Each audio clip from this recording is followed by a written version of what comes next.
Mixed fraction यानी गडियल अणपूर।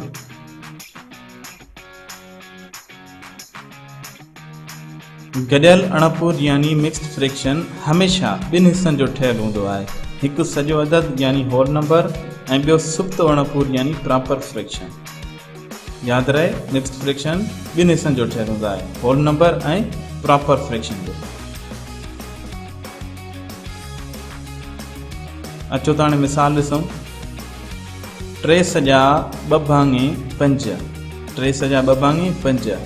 अंक 3 जेको आहे इनखे असां चवंदासीं सॼो अदद यानी होल नंबर। 3 खे असां सॼो इन करे चऊं था त उहो के बि 3 सॼियूं साबित शयूं ज़ाहिर करे थो। हाणे इनखे असां दाइरनि जे हिसाब सां सम्झंदासीं। हिकु दाइरो, ॿियो दाइरो, टियों दाइरो। ही 3 दाइरा आहिनि ऐं 3 दाइरा साबित आहिनि, सॼा आहिनि। इन जे करे असां 3 यानी सॼो अदद इनखे असां 3 सॼा था चऊं। छो जो 3 साबित सॼियूं शयूं ज़ाहिर करे थो। 2 भाङे 5, 2 भाङे 5 इहो सुप्तो अणपूर आहे यानी प्रॉपर फ्रैक्शन। असां अॻ में बि प्रॉपर फ्रैक्शन बारे में पढ़ी आया आहियूं। 2 भाङे 5 हिन में ज़ाहिर करे थो त 5 खाना आहिनि हिकु दाइरे जा, जंहिंमें 2 खाना भरियल आहिनि।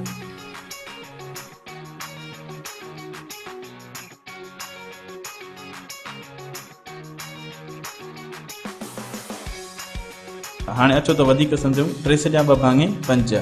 3 जेको आहे उहो आहे सॼो अदद यानी होल नंबर, ऐं 2 जेको आहे उहो अंश आहे यानी न्यूमरेटर, ऐं 5 जेको आहे उहो छेद आहे डिनोमिनेटर।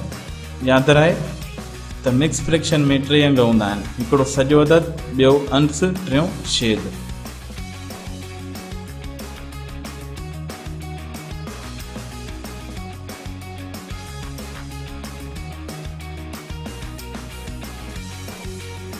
हाणे अचो त गडियल अणपूरनि खे वधीक सम्झूं। हिकु सॼो 3 भाङे 5, 5 सॼा 2 भाङे 6, 11 सॼा 2 भाङे 3, 2 सॼा 1 भाङे 5। हिकु सॼो 3 भाङे 5 हीउ गडियल अणपूर आहे। 5 सॼा 2 भाङे 6 हीउ बि गडियल अणपूर आहे। 11 सॼा 2 भाङे 3 हीउ बि गडियल अणपूर आहे। 2 सॼा 1 भाङे 5 हीउ बि गडियल अणपूर आहे।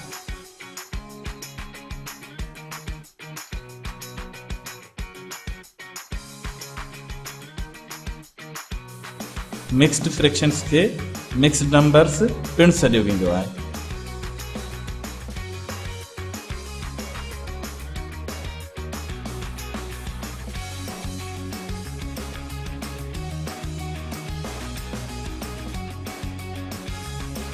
वधीक वीडियोस ॾिसण जे लाइ असांजो यूट्यूब चैनल सब्सक्राइब करियो, इकरा पब्लिक स्कूल वगन, ऐं हिन वीडियो खे लाइक करियो ऐं पंहिंजे दोस्तनि में पिणु शेयर करियो।